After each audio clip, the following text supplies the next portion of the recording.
নমস্কার বন্ধুরা, আশাস কুকবুকে সবাইকে স্বাগত। আজকে আমি তোমাদের সাথে পুর তৈরি করার ঝামেলা ছাড়াই পুর ভরেই দারুণ একটা হেলদি টিফিন রেসিপি শেয়ার করব। এইভাবে যদি টিফিন রেসিপিটা বানানো যায় তাহলে কিন্তু একটা খেয়েই পেট ভরে যাবে। আর স্কুল অফিসের জন্য এইভাবে বানিয়ে দিলে বেশ ভালো হবে। সকালে তাড়াহুড়োর মধ্যে একদম ইনস্ট্যান্ট কীভাবে বানানো যায় সেভাবেই আজকে তোমাদের শেয়ার করে দেখাচ্ছি। আশা করি তোমাদের ভীষণ ভালো লাগবে এই টিফিন রেসিপিটা। তাহলে চলো দেখে নেওয়া যাক কীভাবে বানিয়েছি। একটা লাইক দিয়ে অবশ্যই তোমরা কিন্তু পুরো ভিডিওটা দেখো। আর যদি তোমাদের ভালো লেগে থাকে বন্ধু ফ্যামিলির সাথেও বেশি বেশি করে শেয়ার করে দেওয়ার অনুরোধ রইল। তাহলে চলো এবার দেখে নেওয়া যাক। এখানে একটা বাটি নিয়েছি বড় সাইজের, তার মধ্যে দেখো 1 কাপ সুজি দিয়ে দিলাম। এবার সুজির মধ্যে আমি দিয়ে দিচ্ছি 1/4 কাপ এখানে আটা, মানে 3 থেকে 4 চামচ মতো আটা হবে। আর হাফ চামচ দিয়ে দিলাম লবণ এবং সব কিছু আগে ভালো করে মিশিয়ে নিচ্ছি। আর সুজিটা এখানে মোটা দানা মিহি দানা যে কোনো সুজি নিলেই হবে। এবার 1 কাপ প্রথমে জল দিয়ে দিলাম, আরও হাফ কাপ জল দিয়ে দিচ্ছি। এই জলের মাপটা কিন্তু ঠিক রাখবে। 1 কাপ সুজির জন্য 1.5 কাপ আমি এখানে কিন্তু জল দিলাম। এই জলের মাপটা ঠিক রাখবে, তাহলে একদম পারফেক্ট তৈরি হবে। এবার সব কিছু আগে ভালো করে জলের সাথে মিশিয়ে নিচ্ছি। মিশিয়ে নেওয়ার পর তারপরে এটা আমি মিক্সিং জারে দিয়ে আরেকবার তাড়াতাড়ি পেস্ট করে নেব। তার জন্য এখানে মোটা দানা মিহি দানা যে কোনোই নিতে পারো, যেহেতু এটা পেস্ট করে নেব তার জন্য এটা মোটা দানা মিহি দানার কোনো ব্যাপার নেই, নিলেই হলো। এবার মিক্সিং জারে দিলাম, দিয়ে পেস্ট করে নিয়ে চলে আসলাম। মিক্সিং জারে ছোটোটাই নিয়েছি, তার জন্য এটা আমি দুবারে পেস্ট করে নেব, তাই ঢেলে নিলাম। এবার বাকিটা আবারও দিয়ে দিচ্ছি, দিয়ে তারপরে আবারও ভালো করে পেস্ট করে নিয়ে চলে আসছি। যেহেতু এটা ইনস্ট্যান্ট বানাবো তার জন্য এটা পেস্ট করে নিচ্ছি, যাতে এটা খুব তাড়াতাড়ি বানানো হয়ে যায়। দেখো এটাও আমি ভালো করে পেস্ট করে নিয়ে চলে আসলাম, ঢেলে নিলাম। ঢেলে নেওয়ার পর এবার মিক্সিং জারের মধ্যে খুব বেশি না 2 থেকে 3 চামচ মতো জল দিলাম, দিয়ে আরও সেই জলটা দিয়ে দিলাম। দিয়ে ভালো করে জলটা এবার মিশিয়ে নিচ্ছি। যেহেতু ওতে অনেকটা পেস্ট লেগেছিলো তার জন্য 2 থেকে 3 চামচ জল হবে সেটা দিয়েছিলাম। দিয়ে আবারও ভালো করে মিশিয়ে নিলাম। এখানে কিন্তু আমার ব্যাটারটা রেডি হয়ে গেছে। আর দেখতে পাচ্ছ এই রকম কিন্তু ব্যাটারটা তৈরি করতে হবে। এটা সরিয়ে রেখে দিলাম। এবার দেখো একটা বাটি নিয়েছি আর এখানে আমি 2টো ডিম নিয়েছি। এবার 2টো ডিম একটা ছোটো বাটির মধ্যে ভেঙে দিয়ে দিচ্ছি। এই 2টো ডিমে কিন্তু পুরো রেসিপিটা তৈরি হয়ে যাবে। এবার ওই ডিমের মধ্যে অল্প সামান্য একটু লবণ দিয়ে দিলাম, আর কিছুটা কাঁচা লঙ্কা কুচি করে নিয়েছি সেটা দিয়ে দিলাম। দিয়ে ভালো করে মিশিয়ে নিচ্ছি। যদি বাচ্চারা খায় তাহলে কাঁচা লঙ্কাটা বাদ দিয়ে বানাবেন। আমি এখানে কাঁচা লঙ্কা দিলাম। দিয়ে ভালো করে মেশানো হয়ে গেছে। এবার টিফিনগুলো তৈরি করে নেব। গ্যাস ধরিয়ে একটা ননস্টিকের প্যান বসিয়ে দিয়েছি। অল্প একটু তেল ব্রাশ করে দিলাম। এই রেসিপিটা বানাতে কিন্তু খুব একটু বেশি তেল লাগবে না, সামান্য তেলে কিন্তু বানানো হয়ে যাবে। এবার যেই গরম হয়ে গেছে এখান থেকে ব্যাটারটা এইভাবে ভালো করে নাড়িয়ে নিয়ে এখানে আমি 1.5 হাতা মতো ব্যাটার দিয়ে দিচ্ছি। ব্যাটারটা দিয়ে তারপরে চারিদিকে একটু বড় করে দেব। হাতা দিয়েই বড় করে দিচ্ছি, যেহেতু চারিদিকে কাত করে গড়িয়ে দিলেও হচ্ছিল না, তার জন্য আমি হাতা দিয়ে এইভাবে বড় করে দিলাম।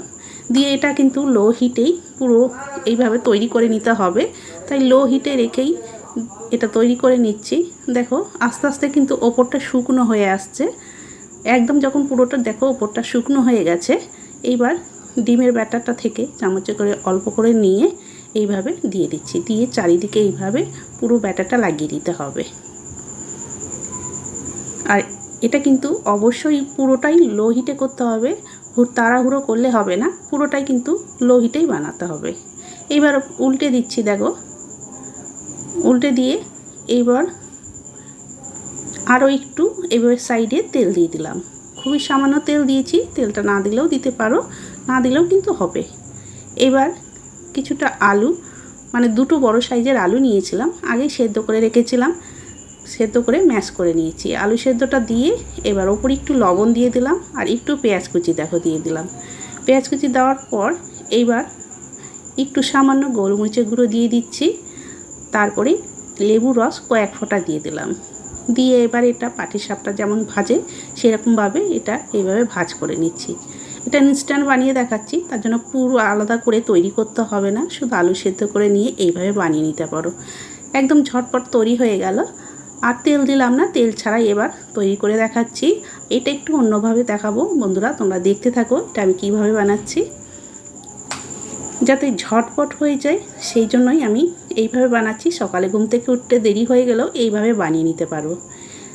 দেখো এটাও যখন শুকনো হয়ে গেছে আমি এটাতে আবারও ডিমের এই গোলাটা দিয়ে দিচ্ছি, কিছুটা চামচে করে নিয়ে এভাবে চারিদিকে ছড়িয়ে দেবে, ভালো করে পুরোটাই দিয়ে দিতে হবে।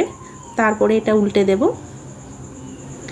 উল্টে দিয়ে এবার এটাতেও অল্প একটু সামান্য তেল দিয়ে দিচ্ছি। তারপরে এই আগে থেকে ম্যাশ করে রাখা সেই আলুটা দিয়ে দিলাম ওর মধ্যে। এবার অল্প একটু লবণ দিয়ে দিচ্ছি। যেহেতু এটা ইনস্ট্যান্ট বানাচ্ছি দেখতেই পাচ্ছ বন্ধুরা, আমি কিন্তু পুরো আলাদা করে আলাদা তৈরি করিনি, এখনই এইভাবে বানিয়ে দিচ্ছি। এইভাবে কিন্তু তোমাদের বানিয়ে দিতে পারো, তাড়াহুড়ো যখন থাকবে এইভাবে বানিয়ে দিতে পারবে, খুব ভালো লাগবে। এবার কিন্তু দেখো আমি আর লেবুর রস দিলাম না, এবারে টমেটো কেচাপ দিলাম। এটা বাচ্চাদের খুবই পছন্দ, বাচ্চাদেরকে কিন্তু এইভাবে টমেটো কেচাপ দিয়ে বানিয়ে দেবে, তারা তো ভীষণ খুশি হবে আর ভীষণ টেস্টিও হয় খেতে, আর একদম সফট তৈরি হবে। আর একটা খেলে কিন্তু পেট ভরে যাবে। আর এটা একটা বানাতে 2 মিনিট মতো সময় লাগছে, খুব বেশি সময় লাগে না, 2 মিনিটে কিন্তু এটা তৈরি হয়ে যাচ্ছে। যেহেতু পুরো লো হিটে, তাই একদম পুরো লো হিটেই এটা তৈরি করে নিতে হবে। এইভাবে কিন্তু আমি একে একে সবগুলোই তৈরি করে নেব। এইভাবে 1.5 হাতা করে ব্যাটার দিলেই কিন্তু বেশ বড় বড় সাইজেই তৈরি হয়ে গেল। আর সবগুলোই আমার এখানে কিন্তু তৈরি হয়ে গেছে। দেখতেই পাচ্ছ বন্ধুরা কতটা সুন্দর হয়েছে। যেদিন ঘুম থেকে উঠতে দেরি হয়ে যায় সেদিন আমি ঝটপটে এইভাবেই বানিয়ে দিই, সবাই ভীষণ খুশি হয়। আর স্কুল অফিসের জন্য বেশ ভালো একটা রেসিপি, একটা খেলে কিন্তু পেট ভরে যায়, এতটাই সফট হয় আর এতটাই টেস্টি হয়। তাহলে বন্ধুরা দেখতেই পেলে কত সহজভাবে একদম এই টিফিন রেসিপি তোমাদের বানিয়ে দেখালাম। তোমাদের কেমন লাগলো অবশ্যই আমাকে কমেন্ট করে জানাবে। ভালো লেগে থাকলে বন্ধু ফ্যামিলির সাথে বেশি বেশি করে শেয়ার করে দেওয়ার অনুরোধ রইল। আর যদি কেউ নতুন বন্ধু হয়ে থাকো অবশ্যই চ্যানেলটিকে সাবস্ক্রাইব করে রেখো। তাহলে বন্ধুরা আজকের মতো আমি এখানেই শেষ করছি, আবার একটা নতুন রেসিপি নিয়ে চলে আসবো। সবাই ভালো থেকো, সুস্থ থেকো, সবাইকে অনেক অনেক ধন্যবাদ জানিয়ে আজকে আমি এখানেই শেষ করলাম।